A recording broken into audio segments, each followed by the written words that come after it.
most of the work that you see of thinking about, the regeneration of cartilage often has the generation of fiber cartilage, right? So you end up having coverage of that area, but it's not that impact resistant, perfect hyaline cartilage that forms during development of our long bones, right? And so the opportunity to actually proactively try to drive the cells that are present produce the right types of collagens in that knee, right, in that cartilage surface, which is type 2 collagen predominantly, I think has been a big challenge. It's an area where I've spent a fair bit of my career evaluating, and I think the secretome is an opportunity where we can start to drive performance of the native chondrocytes to produce that.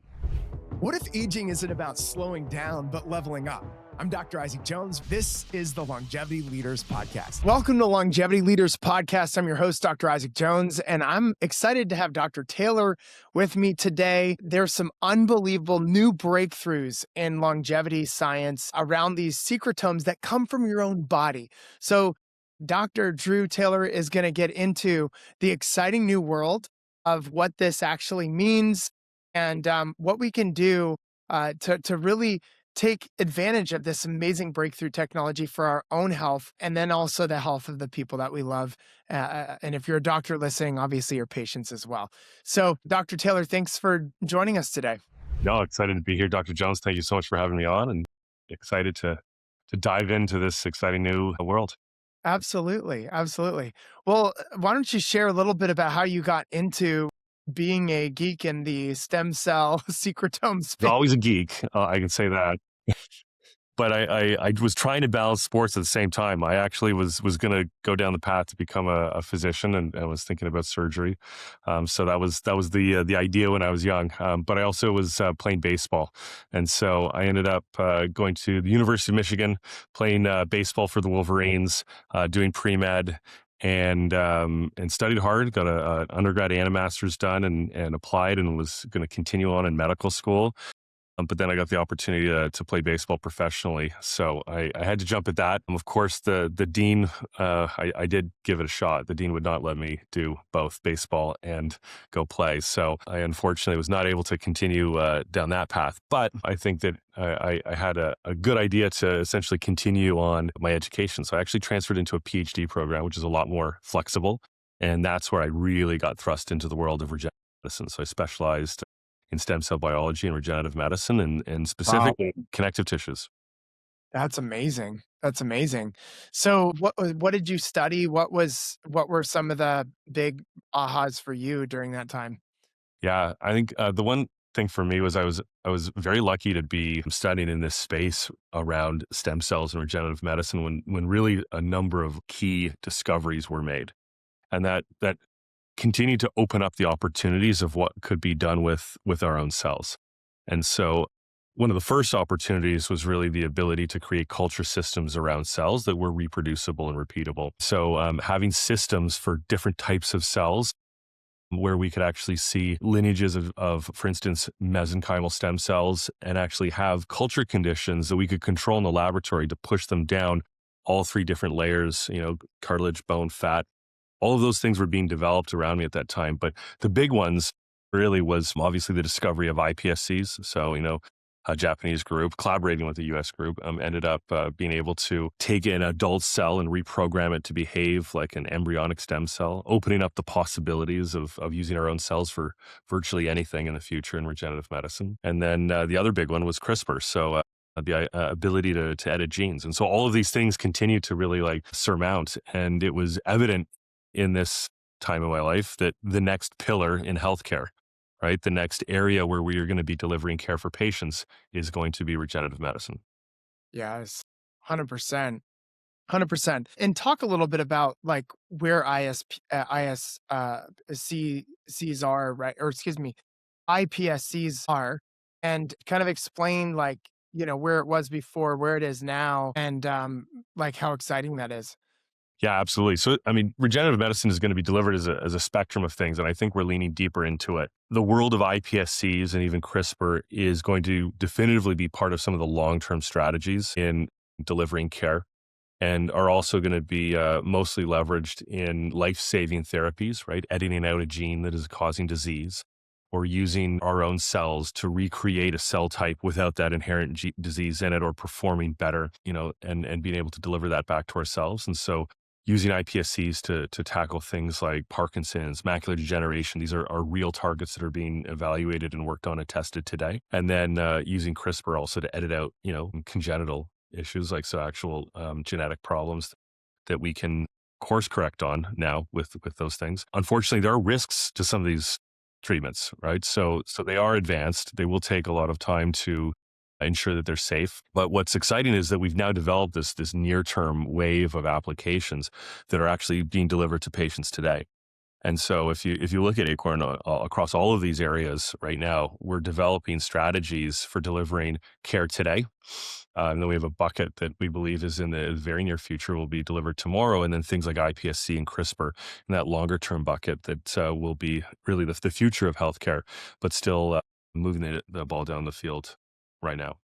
I like the analogy, moving the ball down the field. No, it's awesome. I mean, that's exactly what's happening. And I stumbled upon your technology through a friend of mine, and it's just a really unbelievable technology called Acorn. And it's essentially, I'll explain it and you explain it better. Taking your own stem cells and then expanding them outside the body to create like a highly concentrated secretome that is the regenerative elements of your stem cells that are your own regenerative elements that then can be re-injected back into the body for, or reapplied topically or whatever to help with aesthetics, to help with healing, to help with optimization, the function of pretty much every cell, tissue, and organ in the body. Did I do a pretty good job there? It's Or? pretty well said. I don't know if I can beat that, but I'll try to add to it.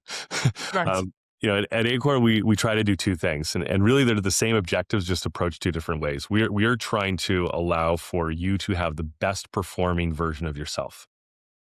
And so the first way we do that is by capturing your own cells. So there's only one of you, right? You're the only genetic perfect version to match yourself. And so what we want to do is actually take a portion of your cells and cryogenically freeze them now. So we avoid the accumulation of any other aging or onset of disease or damage that could occur. And they're now safe and tucked aside so that we can always go back to that source of cells to leverage in the future in all of these, cell treatments and regenerative medicine. The second side of the company is actually developing the strategies to use those cells to actually deliver them back to you. And really in this first wave of applications, essentially what we're doing is we're taking your own stem cells and we capture them in this amazing non-invasive way, simply from plucking follicles from the back of the skull. So it's non-invasive, does not hurt. My wife and I have 3 young boys at home. All of them have gone through it and we didn't hear one complaint. So I can attest that there's literally nothing to complain about. And now that you have those stored, we actually culture them in the lab and we grow those cells out and we actually collect all of the things that those stem cells release that is providing value back to your tissues. This is really what our stem cells do in our bodies, right? They deliver content to our cells to perform better. We capture that so that it can be delivered back to you directly in areas of need. It's amazing. So, I think an argument against doing this for some people would be like, oh, well, why wouldn't you just take baby cells? Right. And, you could just take baby cells and they're going to be way healthier than, say, I'm 41, so like a 41-year-old cell. And this is what I know that my friend, Dr. Atala, who runs Wake Forest Institute for Regenerative Hmm. Medicine, Yeah. and, I've been, under NDA talking to him about a bunch of really amazing breakthroughs that he's working on right now. But, you know, his research shows that Wharton's jelly stem cells and a lot of these other stem cells that people are injecting into their bodies, they go into the body and they flush out within 24 hours and they don't take. And people may have typically they have like a positive anti-inflammatory response because of the exosomes in the stem cells. But that would be he said it's the equivalent of you spending like $4,000 on a cortisone shot, right? A steroid shot or something like that. And so, of course, when I first heard this in his laboratory, walking around, getting toured around Wake Forest Research Institute, I was like, interesting, like that's really interesting. So it's like there's anti-inflammatory effect that happens that makes people believe the stem cells are actually taking to tissue and they're growing my tissue when actually they're not. And I've had and I won't say names because everyone knows these people because they're big celebrities in the space. But some of my friends and acquaintances, I would see at an event and they would look really healthy. And then I'd see them 3 to 6 months later, and they would look like they aged like 5 years in the last 3 months. And I'm like, what did you do? And they're like, full body stem cells injected into every joint, yada, yada.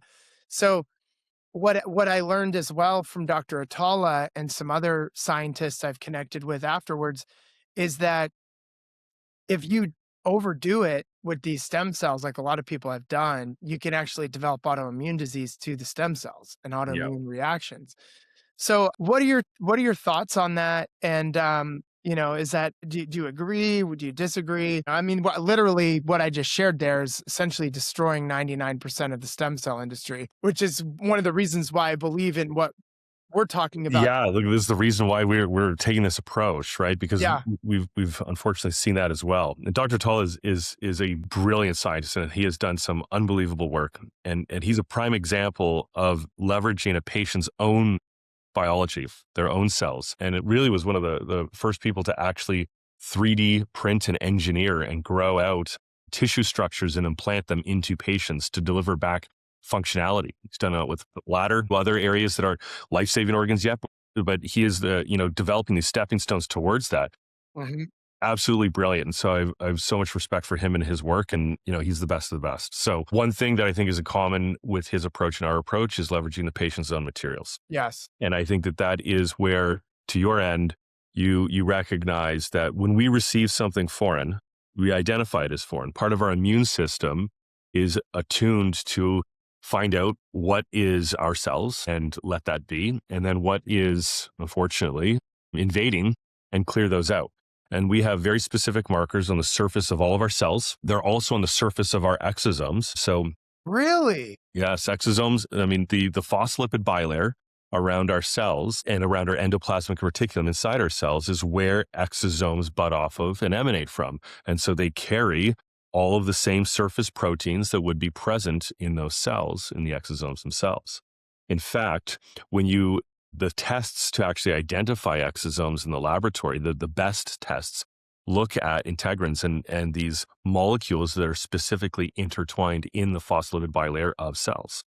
So So HLA, the MHC complex, right? These things will be on the surface of both of our cells and our exosomes. And therefore, if we receive someone else's cells or someone else's exosomes, we will be able to tell that they're not our cells. Now, that being said, it does take time sometimes to build up that immediate immune system response to these foreign elements. And so we'll identify them. And it takes about 2 weeks typically to develop that kind of B cell antibody response. And so what I've actually been hearing from a lot of physicians is the very first time they ever receive a stem cell treatment or an exosome treatment that's foreign and invasively delivered, they end up actually seeing a pretty decent response. Right? There's that drop in inflammation that you talked about, whether or not you liken it to the same thing as what could have been accomplished with a cortisone shot. There's still right. a benefit perceived. That patient feels good about it. Yeah, yeah. And then a number of these physicians have been sharing with me that the second time the patient receives it, they see a diminishment in the results, and the third time they don't see anything and beyond. And so I do think that we are building up a heightened immune response to these things as we see them repetitively. And this is one of the reasons why we are so acutely focused on making sure that we have a way to deliver value from our own cells, where we will not be developing that immune response, where we will always, forever and into the future, be able to accept these cells as our own. So the autoimmune response with the B cells that end up, understanding, hey, this is a foreign cell in my body, can build up over time. And the integrins are literally on the phospholipid bilayer, not just on the cell membrane, but also on the endoplasmic reticulum.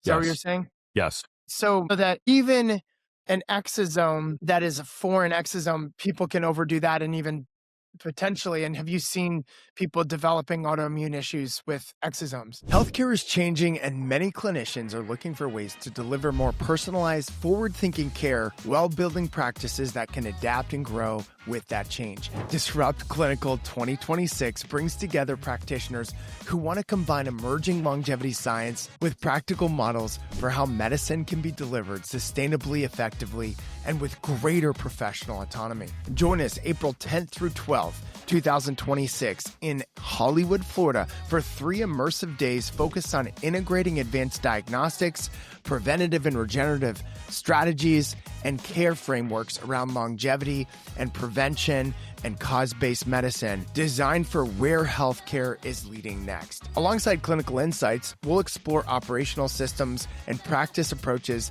that support better outcomes for patients while creating a more resilient, future-ready practice. You'll hear directly from clinicians already applying these models and helping shape the next phases of healthcare delivery, who are generating 7, 8, and even 9 figures in revenue. If you're ready to expand what's possible in your work and participate in the evolution of modern medicine, Disrupt Clinical 2026 is where that conversation becomes action. We're going to sell out of the event very soon. So go ahead and click the link to learn more and reserve your seat. So I would say that I'm not necessarily seeing autoimmune issues being developed by exosomes, Yeah. but what I have seen is stories shared with me where patients are reporting a decent response initially using an exosome that's from a donor patient, and then subsequent uses of that exosome not yielding the same benefits. And I think that the conclusion that myself and others are jumping to is that we are developing an immune response against these as foreign material because we see decent response from them. The exosomes are left alone. They're delivering their contents, their growth factors and things that are going to be able to deliver a benefit or the anti-inflammatory, like element of it. And then unfortunately though, as we start to expose to them multiple times over, that immune response happens that much faster. And instead of happening in weeks, right? This is happening in days or even hours. And so because of that now, we have those exosomes mostly cleared that much faster, and we don't see them And able to deliver their benefit. this is why I started seeing it looked like my friends' faces were melting. Like it literally looked like their whole bodies were shape shifting, and some of them ended up getting plastic surgery, and it's kind of like, yeah, there this is an exciting field that we're in. We are moving in a really powerful direction, and we don't know what we don't know, but what we do know is that if things come from your own body, your body's not going to reject it, right? Like I unfortunately tore my ACL playing with these D1 players. I went up, I dunked on this guy so hard, who is one of the top D1 players, ended up playing NBA, and came down on my knee. That's not actually what happened. I wish that was the story, but I was literally going up for a You have layup. video of this? Exactly. I literally planted my knee, and I had torn it. I partially torn it before I realized, but I planted my knee to go in for a layup, and my knee buckled. It was really nasty, but it was like complete rupture, and it was just hanging by a thread. And what I did was I said, I'm not going to get surgery. I know my meniscus is messed up. My this is messed up. But I just love this new kind of world of stem cells. I can rebuild my ACL. And you know what? I used tissue regenerative therapy, and it worked until it didn't work. So I was able to hold off the surgery for 2 years, functional knee, but it was still hypermobile. And then my son threw this football pass to me that was just a little bit too high. I hit a bush, buckled my knee back again, and that's when I knew Yeah. my knee filled up with blood. And then I was like, all right, I need to address this because I can't even play football with my son. And I mean, 2 years of me doing regenerative medicine stuff and just believing wholeheartedly that I could grow back my ACL, and I believe in the future we'll be able to do that. But I had to go, and get surgery. Well, I went to Sadiq El Amin. He's a PhD MD in regenerative medicine, and he's did the surgery, but he took my own stem cells out of my iliac crest, got 10 cc's. He was like, Isaac, you have ridiculously high number of stem cells. Like NFL players, he does. He's like, I'm getting 2 to 3 cc's out of his iliac crest, their iliac crest, and he's like, you got 10. And so he then kind of mixes it together with some PRP and then some other stuff, and then put injects it back in the knee after surgery, Yeah. and it just like it was amazing the healing, how fast my knee healed, and how people were I didn't lose any muscle. Like normally you lose muscle, but I was able to use what they call an ARP wave, which stimulates your muscles on. And anyways, long story short, is because the use of my own stem cells, I was able to like heal my knee very quickly after surgery. And now I'm skiing. I'm doing all the things that he doesn't want me to do.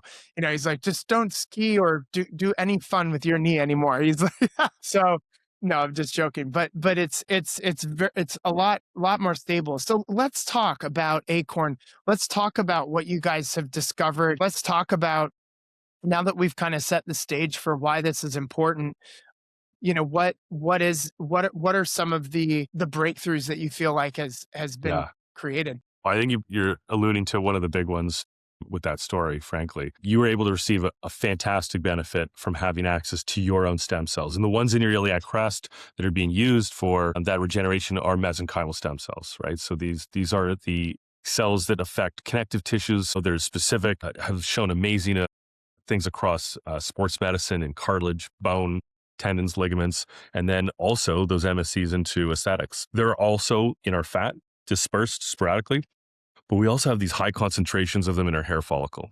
And that's where we've really generated a tremendous amount of work on really optimizing and specializing in being able to extract these cells from our hair follicles. And so Wow. as you can attest, you were going in for surgery already.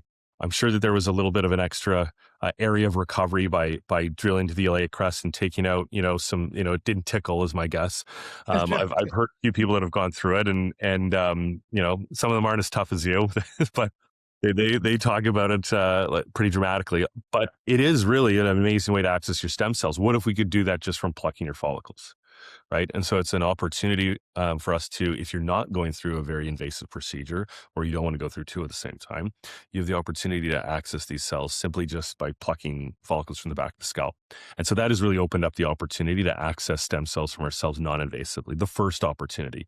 And so that is that platform that we've created to really like lock in a patient's value and freeze that down. And they can do it non-invasively without that huge hurdle of having to drill into their bone. No, that is absolutely huge right there. So how many secretomes or stem cells can you get, or how much can you expand the cells? Yeah. Because I'm assuming some people are thinking like, how many stem cells can you get from a hair follicle? You know what I'm saying? Yeah, no, so it's great. So the other area of innovation that we have is actually we've created a culture system that I think is unbelievably efficient at leveraging the cells that we can capture from the hair follicle in being used to create the secretome. And so essentially, we're using these cells in the laboratory almost like a mini factory. We're putting them in the right environment where they're primed and ready and looking for cells around them to stimulate. And so they're releasing high concentrations of exosomes, growth factors, cytokines and cytokines that modulate, the levels of inflammation, as well as PDRN or polynucleotides, all of these building blocks of our cells. We collect those, and we actually collect that routinely throughout that cell culture. So we can actually amass very high volumes of this. The big difference I would say is when we think about PRP, we're taking a snapshot of our blood, almost like a photograph, right? So we do the blood draw, however much growth factor is in that vial is how many you have. You can concentrate it, but the total amount of growth factor is finite. When you're putting these cells in a system and you're capturing that and skimming the media of those molecules routinely, it's a much more dynamic system. It's essentially the difference between picture and video. And so we can actually really get like very significant volumes of these growth factors, capture that, and then deliver that back to physicians to use with their patients. And that's a system that's repeatable. So we're constantly pushing the boundaries on that. But when we capture your cells and we freeze them down, the first thing we do is actually put them into 4 different vials. So you have that frozen down and you've got redundancy built in. We even freeze vials in different tanks for you. And then as you draw upon those cells, we can actually dip into each vial more than once to create a batch of secretome. Most people that are leveraging a secretome are doing so longitudinally, right? So they're actually interested in a regenerative medicine strategy. They're leveraging that to treat either skin or hair. And we also have a number of studies and clinical trials that are going on using these as injectables. And so those are thinking about leveraging those across a period of time. And you're coming in having routine treatments, right? Like you would with PRP, for instance, and other regenerative strategies to make sure that you're maintaining the performance of tissues and inhibiting the progression of age and obviously damage to those tissues. And so we can create in that one creation event 12 vials of secretome that's delivered back to the physician to deliver to their patient. And we can do that repetitively. We're still pushing the envelope, but out of those 4 vials, we've used vials more than once for all of them, up to 3 times. And so it really is creating a opportunity to have this as a lifelong resource. So those 3 vials will then create 12 vials of secretome? Each of those 4 vials, when you pull that one vial, you then create those, we'll call them cryo vials. And when you pull one of them, you grow out that secretome and you'll have 12 vials of secretome delivered back to the physician from that one creation event. From that one, wow, from that one vial. So you're talking about like 48 vials out of the Yeah, 3. and each vial can be used more than once, so even more. Each vial can be used more than once. Wow. Wow. So you're probably talking about maybe 100 vials. Over 100 vials is what we've been able to create for patients. Wow. That's amazing. So talk about what kind of results that you're seeing. Yeah, so the first wave of results was actually using this as a topical alongside energy-based devices, and so physicians were pairing this with laser, ablative laser for rejuvenation of skin, as well as laser for hair. So the TED laser, Care Lays, things to open up channels. They're applying this topically. It's reducing the downtime, so you're getting a faster recovery from the damage of that laser, obviously, and the regeneration then of that skin. And it's also enhancing results, and we've actually looked at that across a few different levels, obviously at the cellular level for that regeneration and speed. But on top of that, we've been able to demonstrate that we can reduce the damage from ultraviolet light, pore size, we've reduced redness and discoloration. There's been a lot of really exciting opportunities of watching the skin come back obviously stronger after the combination of these energy-based devices and a really regenerative complex that you're pairing it with. The other thing that is microneedling. So it's minimally invasive, right? You're talking about microneedling across the skin or hairline, and then applying this product topically to allow for extra absorption, and that's been very, very popular. And people have been using this and pairing it with surgery along scar lines, really for the reduction of the downtime and enhanced recovery, but also for the reduction of scar tissue. One of the molecules that we have at 34 times higher levels than is present in PRP is fibronectin. And fibronectin acts really as that alignment structure, the railroad track, so to speak, for collagen fibers to properly align. And so the opportunity to really inhibit malaligned fibers is an opportunity to eliminate or reduce the amount of scar tissue that's formed. And So so we're very excited about that. you said in the secretome there's 45 times the fibronectin. Third, third, Or 34 times the fibronectin. Wow. Then what? Just a regular PRP? then regular PRP from the same patient. Wow. So if you'd taken PRP from that same patient, you'll have 34 times higher levels of fibronectin as an example of one of the molecules. Which is why, so would you actually inject it right into the scar or right after surgery, like inject Yeah, it? so Or right now we actually have a number of trials that are running, which are testing it out as an injectable. And so we just announced the first one recently where that's going on in hair. And so it is being injected into the scalp to enhance hair. We have great results from patients that have experienced leveraging this topically alongside microneedling and laser for hair. And so now injecting that around those follicles is another opportunity to deliver this product. And so we're excited about that study off and running. so yeah, let's talk about hair real quick. Because before I do that, let's just double click into what you just said because it's really amazing. Essentially, there's MCSs that are mesenchymal stem cells that are found at the base of the hair follicle that Mhm. then you can put into 4 different vials. You said 4 vials, right? That then expand to then each vial can expand multiple times into 12 different secretome vials, and you're looking at most likely over 100 miles, which, depending on how often you'd apply it to, like, for your face, you'd probably apply it like what, once a month? Yeah, once a month or once every 2 months is a typical, program. It depends really on what type of procedures the patient is engaging with on top of the secretome. Obviously, using a regenerative opportunity alone is exciting, but some patients also have routine use of microneedling, or they're coming in for a laser treatment. And so you might have a more concentrated use around that procedure while the skin is open and absorbing more of these molecules to get the maximum effect. Amazing. And you can do this at home too if you know what you're doing. Like, I have a lot of the technology that opens up your skin. Like, I got salmon sperm Yeah. the other day. And so, so I'm doing an experiment. Just I've had a dermatologist look at my skin and my face. I'm doing a pre and post. So I'm gonna have the dermatologist then look at my skin after going through 4 vials of salmon sperm. So, but you have to open up the pores, you have to do all of that. So I have a couple mechanisms to be able to do that. But Mhm. no, that's really good. I would love to A/B split test this against the salmon sperm. See what happens there. Yeah, I'll go head to head with the salmon.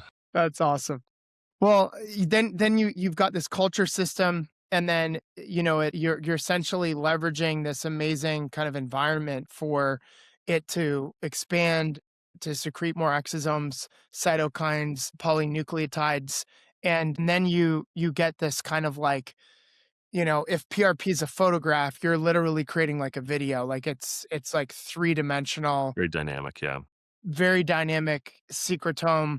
That What is the breakdown of the secretome? If you were like, here are the main things that make up a secretome, Yeah. what would that be? So the main components are exosomes, so the extracellular vesicles themselves. Those are essentially a delivery system of other pieces of content. So they're the packaging, but they're a Mhm. very efficient packaging to deliver these things to other cells locally. You have growth factors, so PDGF, IGF-1, VGF, EGF. The list goes on. There's many growth factors that are essentially essential for our cells for their growth, development, purpose, right? To execute what they do best. You need these molecular cues to let them know, whether that's to divide, proliferate, and or accumulate extracellular matrix. Inside the secretome, there's also extracellular matrix components themselves.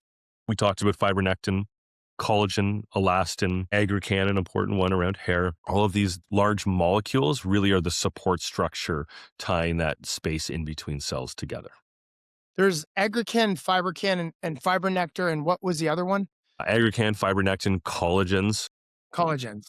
and then elastin is another one. Well, I didn't. It's so interesting. Secretome also has collagens in it. What kind of collagens? So mostly type 1 and 3 are the two are the most prominent, but there's a number of others that are present. A number of the like higher number collagens that are pre-collagens and early stage collagens during the extracellular matrix formation. And then you also see some volumes of type 2 collagen, interestingly, which is more common in cartilage. Interesting. And I assume the earlier you can get the samples, the better. Like, if you would almost want to get your kids to do it, like, to take samples and then bank their vials year after year, So right? yeah, so this is a really interesting area that you've touched upon, and it really goes back to that thing that you said, where people would initially jump to ultimately that they would rather have like a child's own cells or something younger. Ultimately, there's only one version of you, and you're going to react to your own materials and accept them, whereas anybody else's, including a family members, you'll reject, right? If we do an organ transplant, even if it is a family member that you're closely related to, we still put you on immunosuppressants to limit your ability to attack that new organ or donation. So it's no different.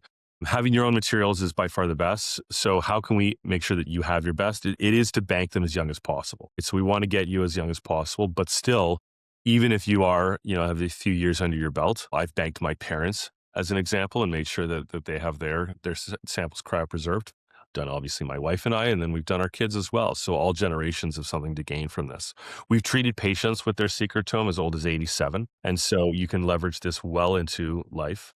With good results. Great results. So this was a patient that actually had a diabetic foot ulcer. We actually treated that topically with the secretome and was able to close that wound and have really a great benefit for the patient. So I was excited.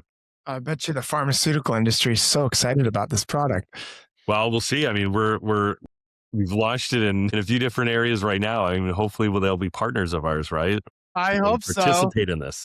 Yeah, they'll be like, hey, this multiplies the impact of X, Exactly. Y, Z or Exactly. whatever. I think any of these areas of medicine, the combination of something that is pharmaceutical as well as regenerative, even if it's from that own patient, right, is the combination of these things together is going to deliver the best results. We see that especially with hair, right? The patients that do best are the ones that actually take a multimodal approach. They don't just lean on only PRP, for instance. They also are okay to complement that with something that is either a topical, right? Even if it's the right shampoo and conditioner, their practices, the way their actions are also benefiting the trying to limit the amount of oil buildup around the follicles, things like that, to try to help enhance the follicle life. And some of them are complementing that with pharmaceuticals that are also helping that agenda. And so all of these things work in concert together. And Yeah. so I think that in areas where we're approaching disease, and especially in wound healing and other things, I think Acorn has a huge possibility of delivering value to patients with a number of different conditions. And we've seen that already. And for patients that are truly challenging, having the combination of that and pharmacology is going to be deliver the best results for that patient. Wow. Yeah. Well, I'm on a first name basis with RFK. So we text back and forth about a bunch of stuff. And this sounds like something that will really, because I didn't realize how big the wound healing space was. Yeah. Well, let him And know that we need to get him his cells banked right away yeah, yeah, for sure. That's while he's exciting. young and handsome.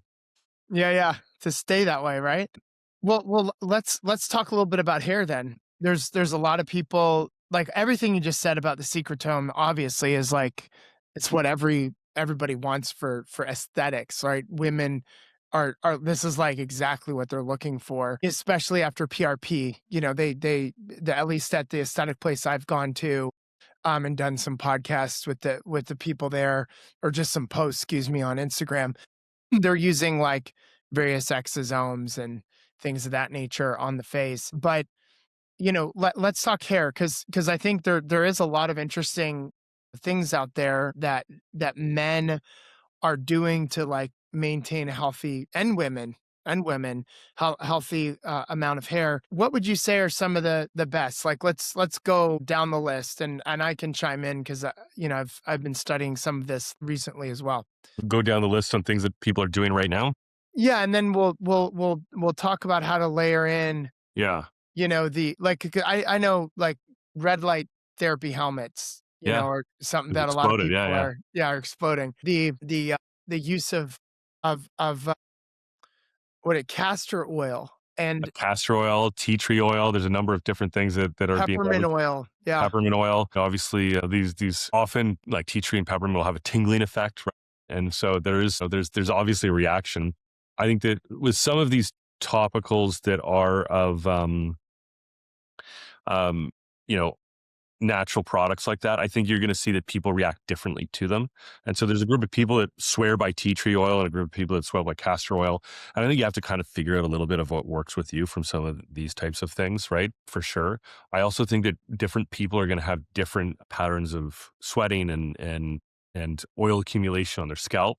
And so not everybody's frequency of washing their hair should be identical either, right? By the same effect. And so I think that some of those practices, best practices, are a little patient specific. Now, of course, there are absolutely elements right now that are pretty standardized for patients, right? Like there are for androgenic alopecia, there are drugs, finasteride, dutasteride, minoxidil, that are being leveraged right now, both topically and orally, that are delivering benefit for patients. So unfortunately, with those, there are side effects. For men, sometimes the side effects are pretty significant, right? Including a reduced sex drive, or ED, right? Which is something that people definitely don't want to face. So it's sometimes it's a bit of a trade-off, right? And you have to kind of decide what you're willing to expose to. And there's patients that will go on those drugs and not have any of those side effects, right? And so it is, again, you have to see how your body reacts to these things, no matter what it is, whether it's just a topical tree oil all the way to a pharmaceutical. Hmm. Everybody's going to react differently. That's part of the unique nature of our cells. The one thing that we will for sure react well to is our own biology. And so the idea of being able to capture our own PRP as an example being leveraged today. And I think the next iteration of that regenerative approach, being able to access our own secretomes and deliver those back to ourselves, I think is definitely an era of hair care that is, as we see, a very big and growing area that more and more patients are leaning into. And you would, again, for hair, similar to face, do it once a month, right? Once a month. Yeah, there's a few different protocols out there depending on the physician. I would say that the most common, like we said, when you do that first creation of secretome, you have a suite of 12 vials.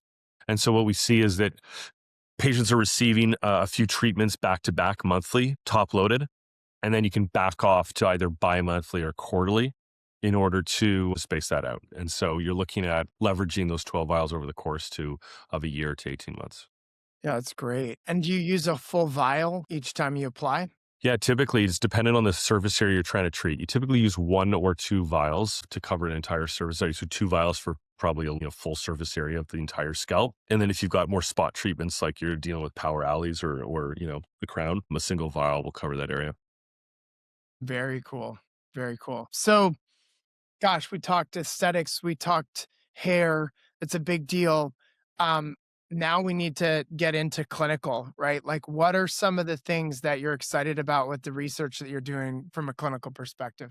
Yeah, so I think that we've talked a lot about like the cosmetic pursuits of applying these things topically. I'm really excited to continue to test the boundaries of adding in aesthetic medicine and delivering the secretome as an injectable.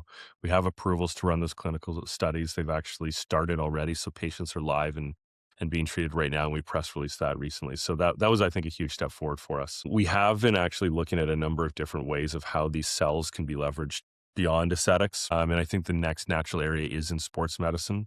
So, talking about your knee situation, your MCL, right? This is an area where knee pain, cartilage damage, and inflammation are all targets for being able to reduce that discomfort, pain, and increase the performance by leveraging the secretome.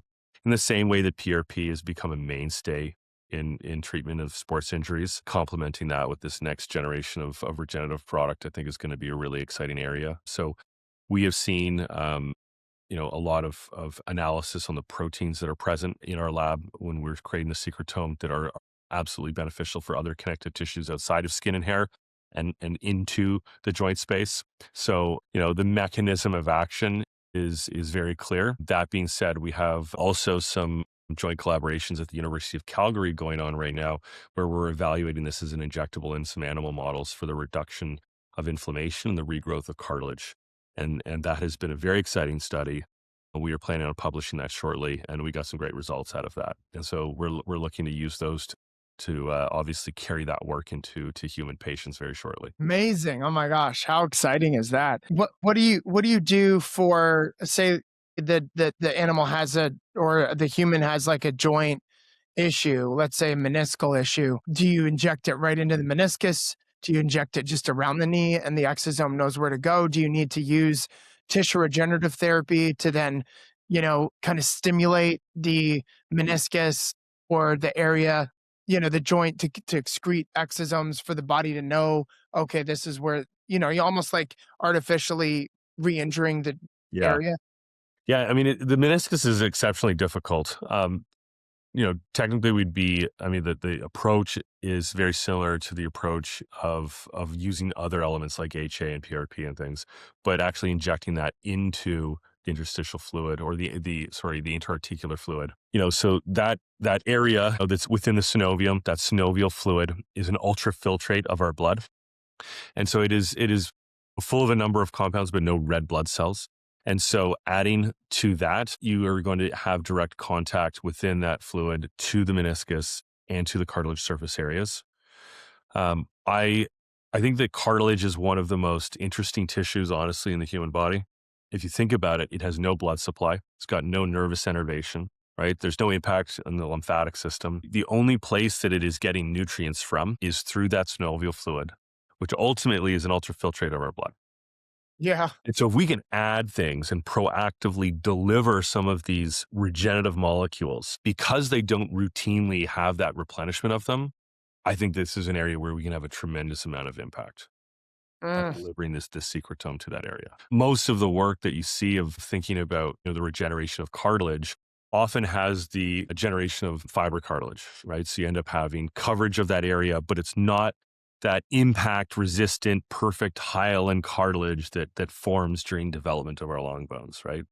And so the opportunity to actually proactively try to drive the cells that are present Mm. to produce the right types of collagens in that knee, right, in that cartilage surface, which is type 2 collagen predominantly, I think has been a big challenge. And it's an area where I've spent a fair bit of my career evaluating, and I think the secretome is an opportunity where we can start to drive performance of the native chondrocytes to produce that.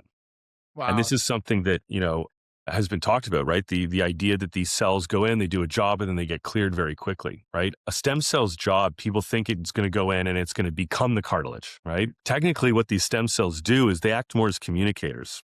They actually tell our cells what to do. And that is they absolutely have the ability to contribute and to differentiate into other cell types. But their number one responsibility is actually to communicate to the existing cells in that niche how to perform at their best and give them not only the cues to do that, but even resources to accomplish those goals. And so that's where I see the opportunity for the secretome to really drive home the ability for the cartilage to develop from the chondrocytes, the native cartilage cells that are present in that joint surface already. Oh my gosh, that's amazing. Amazing. So, you've got all these people that are like, okay, what's new? What's exciting? There's a company out of Asia that is taking ectopic pregnancy stem cells that are claiming to be the best stem cells because they're the embryonic stem cells in a way that are still not they're claiming they're non-oncogenic. But like what would you say? Like you take the secretome, which has growth factors, and I'd love for you to just make a comment about whether this is oncogenic or non-oncogenic versus ectopic pregnancy stem cells and getting all of the best from, you know, the body being created, if you would. You know what I'm saying? So I think there's two ways to think about this. One is just in terms of whether something is oncogenic. So is it going to lead to that very tissue culturing, or culturing itself, feeding itself, essentially to grow and divide uncontrollably and create a tumor? The second element, I would say, is if that cell has the ability to even create what it believes is the right tissues, but in the wrong place. Mm. And so I think the principles that we work with in regenerative medicine is if we are going to take a cell and we're going to give it back to a human, we have to be absolutely certain of the cell that it is going to become or that it is already, right? When we put it into that tissue. And you can imagine, you don't want to put a stem cell in the middle of your muscle and it develop into teeth. Right. Whether you call that a tumor or just the wrong tissue in the wrong place, I don't care about the semantics, right? Right, That is right. causing damage and that is detrimental and potentially, yes, cancerous to that patient, right? But it is not serving any benefit or purpose. And in fact, it's quite dangerous. So I think that for me, I think that the opportunity that we have to deliver benefit to patients is going to increase as our knowledge and safety and testing continue to progress.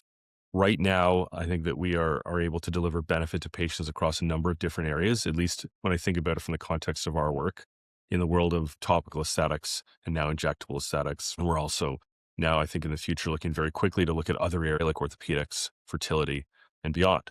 And I think that, we will continue to push that envelope, but we're going to do it in a safe and efficacious way where we know that whether we're delivering a secretome or whether we're delivering live cells to that patient, we can expect the result to be something that is positive for that patient as opposed to be causing damage or the like. Now, when you take any cell that is that has pluripotent potential, right? So it can become all cell types, whether that is derived from an embryonic cell type or whether that is accomplished by reprogramming it into an iPSC, an induced pluripotent stem cell. That cell now has the potential to become anything. And so that's now where you open up this black box, essentially, of if you put that cell back into a human and it develops into the wrong tissue in the wrong place, that's a tumor.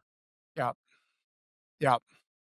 So I don't think that you can call a cell that has that level of potential, right? Pluripotent. I don't think that you can say that there's no risk. You can't. And I No, think there's a lot of I people. mean, Yeah. talking to these people, that was one of the questions I had. The good news is that I more often see people calling cells that aren't pluripotent, calling them pluripotent.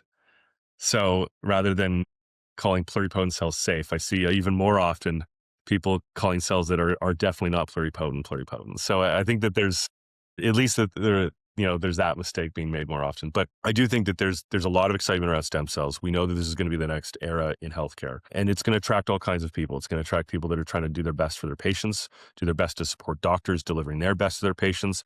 And then there's going to be people that are trying to take advantage of a buzzword. Yeah, And no, it's exactly. hard. I wanted to bring it up just to throw a little bit of a curveball at the end of this interview. Do you know if it impacts graying of the hair at all? So this is a great question. This came up recently. So we've now seen it in a couple of patient reports when they talk about their response and they list the things that they've experienced in using the product. We've now had two patients that have actually reported they've seen a reduction in gray. So it's an area that I can't say that we have a tremendous amount of data. Obviously, anecdotally, a couple of patients have reported it, but we're diving into that and we're looking at it more closely because I think that's truly exciting. I need a little bit of that in my beard now. No, I just thought, I'm starting to get gray here. I'm Yeah. What in what my reminded you? 41. And yeah, no, I would love to just experiment with it as well. So yeah, I'm gonna have to, connect with you guys after and get plugged into this. But this, to me, the reason why I have Acorn on, it's a very filtered podcast. In order to be interviewed, you have to know your stuff and you have to be doing things that I believe are going to change and transform the industry. And I feel like I have a moral and ethical obligation for all the doctors that are listening and the people that are listening to make sure that the best information gets broadcasted. And so I really appreciate, Dr. Taylor, all your work that you and David and the team are doing, and just really appreciate all of the things that we got to talk about today. So thank you, and keep up the great work. No, thank you so much. And I'm excited to get your secretome into your hands. Let's make that happen next. Yeah, let's do it. And where can they get, if they want to get this done themselves? Yeah, If so they're you can if go they're to acorn.me and you can see all of the amazing physicians and clinics that we're really excited to be working with across the US and Canada. There's a list of them online. You can see some of the locations that we talk about routinely and on our channel at Acorn Biolabs, and you can follow me at Dr. Drew Taylor. Sounds great. Awesome. Dr. Drew Taylor on Instagram, right? Yes, that's right. Great. Hey, thank you guys so much. Check out acorn.me and let's get your secretomes dialed in. Thanks so much. No, thank you. Thanks for listening to the Longevity Leaders podcast. Our Longevity Leaders community is on mission to transform 100 million lives by 2040. If you enjoyed this show, please share this with somebody that you know, especially another doctor or physician, but also click that follow button. Until next time, stay strong and live long.